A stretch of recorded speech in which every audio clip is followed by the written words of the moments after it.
நீங்கள் பேசாமல் இருக்கிறீர்கள், ஆனால் உங்களை பற்றித்தான் எல்லோரும் பேசுகிறார்கள்.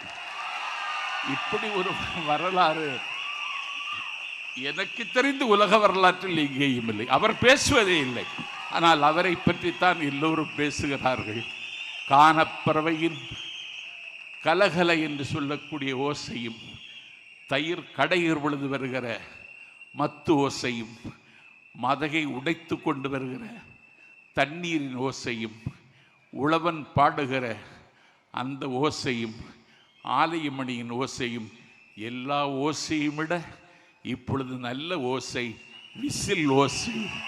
இந்த ஓசையை எல்லா திசைக்கும் ஆசை ஆசையாய் கொண்டு சேர்ப்போம் என்று சொல்லி வாய்ப்பை தந்த தலைவருக்கு நன்றி சொல்லி விருப்பமில்லாமல் விடைபெறுகிறேன். நன்றி, வணக்கம்.